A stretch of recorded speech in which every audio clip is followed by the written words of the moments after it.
Hello and welcome to Samsung. In this video, I'm going to talk about, uh, give some quick steps to deploy the controller in a small business kind of an environment. So let's get started. Now, typically in an SMB, what the kind of networks that you run into are mostly flat networks. These are small businesses who get, who don't have they have for the most part off-the-shelf switches, which could be either like a HP or a Netgear, and for the most part these are unmanaged switches. They don't have a concept of VLAN. It's a completely flat network per se, where even the firewall is like a residential or business class modem, which is provided by the service providers, and for the most part these modems or the routers that they are provided with do not support VLANs at all. So, how do you go about deploying access points in this kind of a setup? And this could be a good scenario of a decent size. The size of of the business could structurally it could be a big building, and they could still need it could be a big area and it still need more access points, but they still have a flat network. So how do you go about quickly deploying the solution in this kind of a scenario? So I have outlined a few quick steps to keep in mind to essentially deploy in a flat network. So, first step is get an unused static IP for the controller. So the way the controller is going to be deployed is something like this, where you have the controller now and you have a few access points, and the first thing is you need to get from the network administrator an unused IP address in this particular in this particular network. That IP address will be assigned to a VLAN locally on the controller. See, in case of our controller, you always have to create VLANs, so you can't get away from that. So you get an IP address, you create a VLAN interface, and then you assign that interface to the GIG1. Now, when you are assigning that to the GIG1 interface or whatever gig interface you select it to be, you are basically configuring that as a hybrid port.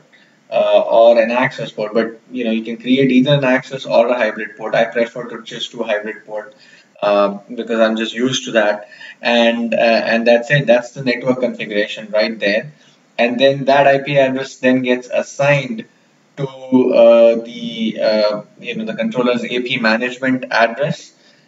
And the next step is to create a Wlan and just make sure that you have Dhcp override enabled.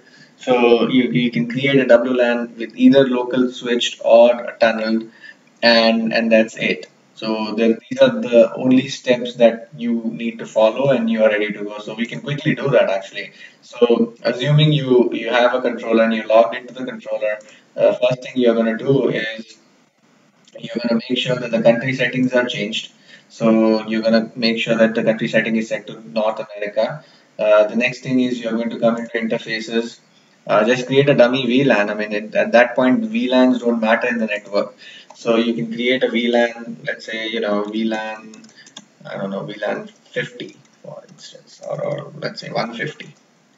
VLAN ID is 150. And, if it's a 192.168 network, space cannot be used, so there you go.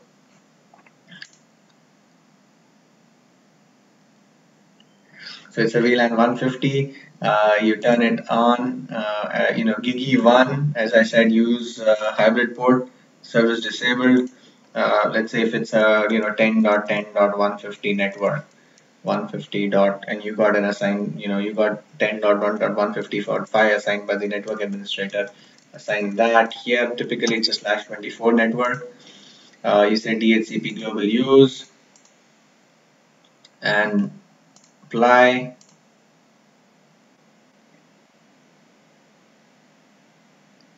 And so this, with just one command, you have assigned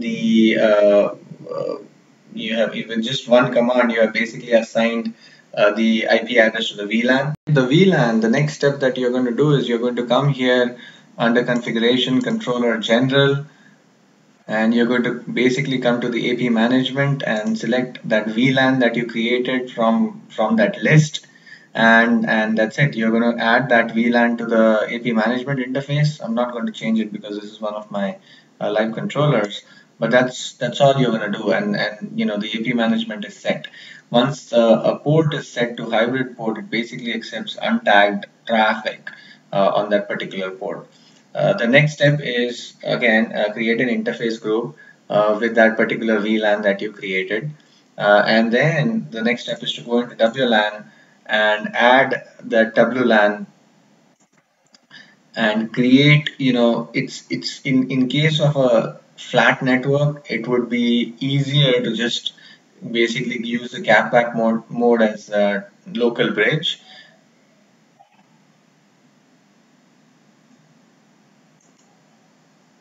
In that case, you can keep the capback tunnel mode as local bridge, and you can either do 802.3 tunnel as well, but you have to make sure that when you create a 802.3 tunnel where all traffic goes back to the controller, you come in here and go into advanced and make sure that the DHCP override is turned on, because in an existing flat network you might have an existing DHCP server which there might be an existing DHCP server, or more than likely it would be provided by the router that comes from the service provider.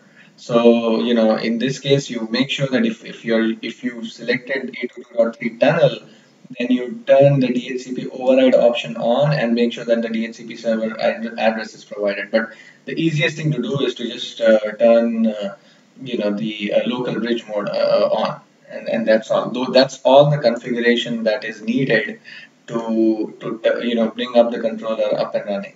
And within a matter of a few minutes, you have the controller ready to go.